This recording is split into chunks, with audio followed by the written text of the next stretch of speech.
अस्सलाम वालेकुम नाज़रीन, मैं हूँ आयशा तहसीन, आप देख रहे हैं गल्फ पाकिस्तान। आज अनमोल रतन में हमारे पास जो गेस्ट मौजूद हैं उनका नाम है हैदर राज मुल्तानी, जो कि राज मुल्तानी के बेटे हैं और इनके वालिद साहब 300 से ज़ायद फिल्में कर चुके हैं। जी अस्सलाम वालेकुम। जी वालेकुम सलाम आयशा, सबसे पहले तो आपका शुक्रिया और हमारे चैनल गल्फ पाकिस्तान का शुक्रिया कि आपने हमें इनवाइट किया। बहुत शुक्रिया जी आपका। थैंक यू वेरी मच जी। अच्छा, मुझे ये बताएं कैसे हैं, आपके हाल चाल है? अल्लाह। गल्फ पाकिस्तान में आके कैसा लगा? हाँ बेहतरीन, माशाल्लाह, बड़ा खूबसूरत सेटअप आपका और बहुत अच्छा लगा। अच्छा हैदर, मुझे ये बताएं कि फिल्म इंडस्ट्री की तरफ आना कैसे हुआ? फिल्म इंडस्ट्री की तरफ तो हादसाती तौर पर ही मैं आ गया। कौन सा हादसा ऐसा हुआ कि आप फिल्म इंडस्ट्री की तरफ आ गए? देखें, हूँ मैं बिजनेसमैन, तो जब से होश संभाली मैंने तो बिजनेस किया था। अच्छा। और फादर का आपको मालूम ही है कि राज मुल्तानी साहब फिल्म इंडस्ट्री से थे। तो ये जो कोविड-19 जब आया तो उसमें जितने भी दुनिया के बिजनेस थे वो काफ़ी स्लो हो गए। तो मेरा भी जो बिजनेस था वो काफ़ी स्लो हुआ। तो मेरा जो माइंड डाइवर्ट हुआ कि मैं अब फ्री था घर में, तो मेरा माइंड डाइवर्ट हुआ कि मैं अब कैसे अपना टाइम पास करूं। तो मैंने डैडी की जो फिल्में थी ना वो निकाल के देखनी शुरू कर दी। तो यूट्यूब पे और जितने भी वेबसाइट्स हैं उन पे डैडी को मैंने सर्च किया। तो हमारी फैमिली को भी आइडिया नहीं था कि डैडी ने फिल्म इंडस्ट्री में इतना ज़्यादा काम किया हुआ है। तकरीबन 300 से जायद फिल्में कर जी, चुके हैं वो। तकरीबन 400 से ज़ायद। 400 से जी, जायद। 400 से ज़ायद फिल्में। और फिर उनके टेलीविज़न पे भी उन्होंने काम किया है और थिएटर में उस दौर में, क्योंकि 1957 से उन्होंने स्टार्ट किया था। तो उस दौर में थिएटर जो था हमारा बड़ा साफ सुथरा, बड़ा परफॉर्मेंस वाला थिएटर होता था। तो थिएटर में भी उन्होंने बहुत काम किया हुआ है। तो हमारी फैमिली को भी इतना आइडिया नहीं था कि डैडी ने इतना ज़्यादा काम किया है। तो जब उनकी फिल्में निकाल कर देखनी शुरू की मैंने, तो मेरा इंटरेस्ट जो है वो काफ़ी डेवलप हुआ। और फिर मैंने डैडी के दोस्तों से मिलना शुरू किया, क्योंकि तमाम अदाकारों के साथ उन्होंने काम किया हुआ था, सुधीर साहब से लेके और शान तक के साथ। और 1957 से डैडी ने स्टार्ट किया था, जो उन्होंने 2000 में छोड़ दिया था और मेरे कहने पर ही छोड़ा था डैडी ने। आपने क्यों ऐसा कहा कि छोड़ दें? देखिए, रीज़न उसकी कुछ ये थी कि जब डैडी ने काम स्टार्ट किया था तो शुरू में उनको बहुत अच्छे रोल मिलते थे। और 1957 से 1990 तक बहुत अच्छे रोल्स उनको मिलते थे, मगर उसके बाद ज़ाहिर उनकी एज भी ज़्यादा हो गई, तो फिल्म में उनको छोटे छोटे रोल्स मिलना शुरू हो गए थे। और मुझे तो ज़ाहिर है कि नहीं पता था कि वो इतना अच्छा भी काम कर चुके हैं, वो तो देखने के बाद आइडिया हुआ था। मगर जो छोटे रोल वो करते थे तो वो मुझे अच्छा नहीं लगता था, बल्कि मैं अपने दोस्तों से भी कभी शेयर नहीं करता था कि मेरे फादर जो हैं वो फिल्म इंडस्ट्री में हैं। और जब मैंने बिजनेस स्टार्ट कर दिया तो मैंने डैडी को कहा कि डैडी, आप जो है अब फिल्म इंडस्ट्री जो है वो छोड़ दें, क्योंकि आप एज भी आपकी ज़्यादा हो गई है, तो आप मेरी शॉप पर आ जाया करें। तो आप ये काम ना करें, मुझे अच्छा नहीं लगता कि आप छोटे छोटे रोल्स करते हैं। तो मैं छोटा बेटा उनका और लाडला भी था, तो मेरे कहने पे उन्होंने इंडस्ट्री छोड़ी। अच्छा। अच्छा, तो अब आप खुद इंडस्ट्री में आ गए अपने वालिद साहब की वजह हाँ, से? वो मैंने आना तो नहीं था, जाहिर है कि खुद मैं उनको कहने वाला कि आप इंडस्ट्री छोड़ दें।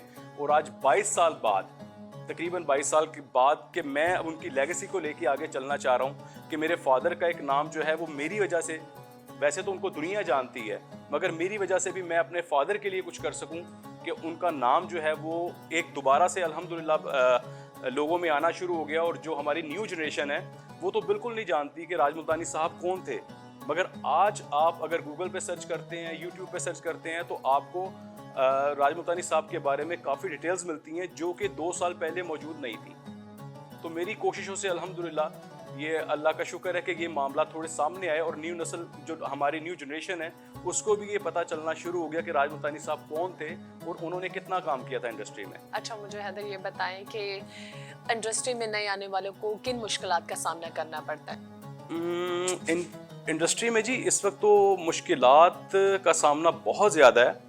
और न्यू जनरेशन देखें, ज़रूरी नहीं होता कि आप, सबसे पहले बेहतर तो ये कि आप कुछ सीख कर आएँ। आपको इंडस्ट्री में अगर आना है तो सीख कर आएँ। अगर आप सीख कर नहीं आते तो आपको प्रॉब्लम्स ज़्यादा फेस करनी पड़ती हैं। और आजकल क्योंकि फिल्में इतनी ज़्यादा नहीं बन रही, जाहिर है इंडस्ट्री जवाल का शिकार हो चुकी है। मुश्किलात उनके लिए ये भी होती हैं कि उनको जो जो लोग, वो उसको कहते हैं, शायद मेरा ख्याल है पंजाबी में पंप करना कहते हैं, कि न्यू जनरेशन को अगर उनके अंदर वो क्वालिटी नहीं है, वो एबिलिटीज़ नहीं है, तो हमारे कुछ लोग उनको पंप कर देते हैं कि यार आप बहुत अच्छा काम करते हैं और आप ये कर लेंगे, आप वो कर लेंगे। मगर खुशफहमी जो होती है ना, वो बेसिक आपके रास्ते की रुकावट वो है। तो अगर आपके अंदर एबिलिटी है काम करने की, आप उसको निखारें, तो मेरा नहीं ख्याल कि मुश्किलात उस तरीके से पैदा हो सकती हैं। अगर आप में एबिलिटी है, काबिलियत है काम करने की, एक्टिंग स्किल्स हैं आपके अंदर, तो आप अपने मकसद में कामयाब हो ही जाते हैं। अच्छा हैदर, मैं चाहती हूँ कि आप राज मुल्तानी साहब की कुछ यादें शेयर करें कि बीइंग अ फादर वो कैसे थे और घर में कैसे थे और फिल्म इंडस्ट्री में कैसे थे। कुछ ऐसी यादें जो व्यूवर्स नहीं जानते, क्योंकि आप तो ज़ाहिर है आपके बाप थे और आप अच्छे तरीके से जानते होंगे घर में वो कैसे थे, फिल्म इंडस्ट्री में कैसा उनका वक्त गुजरा। उनकी यादें हमसे शेयर करें ताकि व्यूवर्स जान सके उनके बारे में। देखिए, घर में तो जाहिर है कि हम तो लोग उनको बहुत ज़्यादा यानी कि हमारे साथ तो टाइम गुजरा था, मगर मेरे पॉइंट ऑफ व्यू से जब मैं इस इंडस्ट्री में आया और मैंने उन लोगों से मिलना शुरू किया, तो मैंने तमाम लोगों से जिन से मैं मिला उनसे मैंने यही गुफ्तगू की कि आप राज मुल्तानी साहब के बारे में मुझे बताइए कि उनका रवैया आपके साथ कैसा था। क्योंकि फैमिली में तो उनका रवैया हमारे साथ बहुत अच्छा था और बड़े मोहब्बत करने वाले वो एक बाप थे। अब मुझे नहीं याद कि जब से मैंने होश संभाली कि मेरे डैडी ने मुझे एक तमाचा भी मारा हो। अच्छा, मतलब कि आपको मारा नहीं, अक्सर लड़कों को वालिद साहब से मार पड़ जाती है। डैडी बहुत लविंग थे, बहुत प्यार करने वाले थे और मेरे बच्चों से भी वो बड़ा प्यार करते थे। मेरे 2 बच्चे थे जब डैडी की डेथ हुई, तो मेरे बच्चों से वो बड़ा प्यार करते थे और हमने भी जब से होश संभाली तो देखा कि डैडी ने हमेशा मोहब्बत ही बांटी है। मगर मेरे जहन में था कि यार डैडी इतना प्यार करने वाले थे तो शायद वो कभी लड़ते झगड़ते भी होंगे। और फिल्म इंडस्ट्री के लोगों से जब मैं जिन लोगों से मिला, हालांकि सैयद नूर साहब से जब मेरी मुलाकात हुई तो मैंने कहा सर डैडी के बारे में बताएं कि आप क्या जानते हैं। तो उनकी यादों के हवाले से जो चीज़ें मैं नहीं जानता था वो मुझे इंडस्ट्री से काफ़ी पता चली। तो नूर साहब ने भी ये मुझे कहा कि यार जब मैंने राज मुल्तानी साहब को पहली दफ़ा देखा था ना, तो फिल्म आग का दरिया 1966 में बनी थी, तो उसकी शूटिंग पे नूर साहब गए थे। तो नूर साहब ने मुझे बताया कि मैं देख रहा था कि यार एक स्मार्ट सा जो आदमी है वो कभी इधर भाग रहा है, कभी उधर भाग रहा है, वो दूसरे लोगों से मुझे बड़ा डिफरेंट फील हो रहा है। तो वो जब मैंने पूछा कि यार ये बंदा कौन है, तो वो राज मुल्तानी साहब थे। तो इस तरह की बेतहाशा वाक़यात और बेतहाशा बातें हैं जो मैं बता सकता हूँ वैसे उनके बारे में। अच्छा, मुझे ये बताएं, राज मुल्तानी को राज मुल्तानी क्यों कहा जाता है? मुल्तानी क्यों उनके नाम के साथ लगा? हाँ, मुल्तान से थे, तो बचपन से उनको शौक था फिल्म देखने का ना, तो मुल्तान से थे, मैट्रिक उन्होंने किया था, तो वो भाग कर आ गए लाहौर में फिल्म इंडस्ट्री के लिए। जी जी जी, उनको शौक इतना ज़्यादा था कि वो वहाँ से मैट्रिक करने के बाद भाग कर आ गए, क्योंकि उन खेती बाड़ी करते थे सारे उनके भाई वगैरह, तो उनके जहन में ये था कि अभी मुझे भी खेती बाड़ी मिलेगी करने को, और तो कोई काम मिलेगा नहीं। तो डैडी ने मुल्तान के करीब हमारा गांव था जिसका नाम है भिड़की जी, तो वो ज़िला मुल्तान में ही आता है। तो वो फिर जब यहाँ शिफ्ट हुए, रियल नेम उनका राज मुल्तानी नहीं था। रियल नेम क्या था? मैं कहती हूँ व्यूअर्स को आप बताएं। जी, उनका रियल नेम जो था वो था मोहम्मद नवाज। मोहम्मद नवाज जी। तो मैंने डैडी से भी पूछा कि डैडी आपने अपना नाम ये जो राज मुल्तानी रखा है ये क्यों रखा है? तो मुझे कहते हैं यार ये सिंपल सा नाम था मेरा, मोहम्मद नवाज।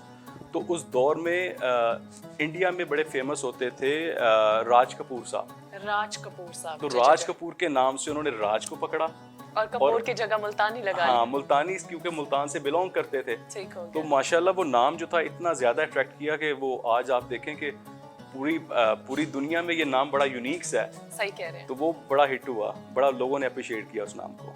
हैदर, मुझे ये बताएं कि फ्यूचर प्लानिंग क्या है आपकी? फ्यूचर अपने प्लानिंग, आप को कहाँ देखना चाहते हैं फ्यूचर में?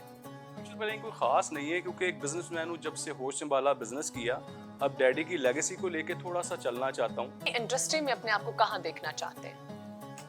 नहीं, मेरा कुछ ऐसा नहीं है कि मैं कहूँ जी मैं उस लेवल पर अपने आप को लेकर जाना चाहता हूँ कि जहाँ पर आज तक कोई नहीं पहुँच सका।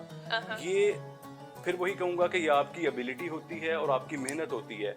तो कोशिश तो हर बंदे की होती है कि वो बहुत ऊपर के मुकाम पर जाए, मगर देखें मेरी कोशिश तो है, बाकी अल्लाह पाक बेहतर जानता है कि कहाँ तक मुझे जाना है और कहाँ तक नहीं जाना। तो झूठी उम्मीदें नहीं रखनी चाहिए, अभी पता नहीं क्या हालात होते हैं, सेल्फ क्या नहीं कॉन्फिडेंस भी होते। नहीं होना चाहिए?